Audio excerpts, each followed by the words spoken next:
আজকে আমার রেসিপি ঝাল ঝাল চিজ পরোটা। এখানে আমি 300 গ্রামের মতো ময়দা নিয়েছি, 1 চামচ জিরে, 4 ভাগের 1 ভাগ হচ্ছে চিলি ফ্লেক্স আর স্বাদ মতো নুন আর চিনি দিয়ে খুব ভালো করে মেখে নিয়ে অল্প অল্প করে জল দিয়ে একটা শক্ত ডো বানিয়ে নেব। এই ব্রেকফাস্টটা বাচ্চাদের জন্য একটু অসুবিধার কারণ একটু ঝাল ঝাল হয়ে যাবে, তো বড়দের জন্য খুবই ভালো লাগবে খেতে। আর কোনো তরকারি লাগবে না, শুধুই খাওয়া হয়ে যাবে। ডো একদম রেডি হয়ে গেছে। পরোটার জন্য লেচিগুলোকে বানিয়ে নিচ্ছি। যেহেতু আমি পরোটা বানাবো সেই জন্য হাতে একটু সাদা তেল মেখে নিয়ে লেচিগুলোকে গোল গোল করে শেপ দিয়ে নিচ্ছি। পরোটা বানানোর জন্য লেচিগুলো সব রেডি হয়ে গেছে। এবারে আমাদের বেলে নিতে হবে। যেহেতু গোল করার সময় আমি হাতে তেল লাগিয়ে নিয়ে গোলগুলো বানিয়েছিলাম, সেই জন্য বেলার সময় আর কোনো তেল দিতে হবে না। আমি এখানে পরোটাগুলো গোল গোল করে বানিয়ে নিচ্ছি। তোমরা চাইলে তোমাদের ইচ্ছা মতো শেপ দিতে পারো। প্রথমে আমি দুটো বেলে নিচ্ছি গোল করে। একটা বেলা হয়ে গেছে, আমি সাইডে রেখে দিচ্ছি।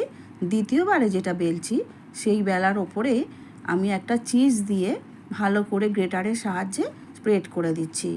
এর উপরে দিয়ে দেব অল্প করে একটু চিলি ফ্লেক্স, অল্প করে বিট নুন আর একটু গোলমরিচের গুঁড়ো। সব কিছু দেওয়া হয়ে গেছে। এবারে আগে যেটা বেলে রেখেছিলাম পরোটা, সেই পরোটা ওপর দিয়ে ঢাকা দিয়ে হাতের সাহায্যে একটু খুব ভালো করে সিল করে দেব। প্রত্যেকটা পরোটাই আমি একইভাবে সাজিয়ে নেব।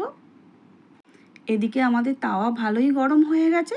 তাওয়ার মধ্যে একটা পরোটা প্রথমেই দিয়ে দিলাম, দিয়ে হাতের সাহায্যে একটু চেপে চেপে দিয়ে দিচ্ছি।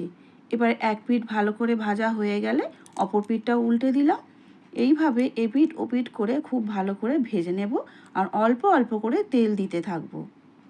পরোটাগুলো আমি খুব কম তেল দিয়েই ভাজবো। তোমরা চাইলে অবশ্যই তোমরা বেশি করে তেল দিয়ে ভাজতেই পারো। রোজ দিনের ব্রেকফাস্ট কিংবা ডিনারের কথা চিন্তা করে যদি বানাতে থাকো তাহলে একটু তেল কম দিয়েই বানাবে। তাতে করে হেলদিও হয়, খেলে শরীরে কোনো কষ্ট হবে না। তোমাদের সঙ্গে গল্প করতে করতে আমার একটা পরোটা ভাজা হয়ে গেল। আমি দ্বিতীয়বারে আর একটা পরোটা তুলে দিলাম তাওয়ার মধ্যে। একই রকমভাবে সব পরোটাগুলোই আমি এবারে ভেজে নেব। রেডি হয়ে গেল আমাদের ঝাল ঝাল চিজ পরোটা। এবারে গরম গরম খেয়ে ফেলো দেখি ঝটপট।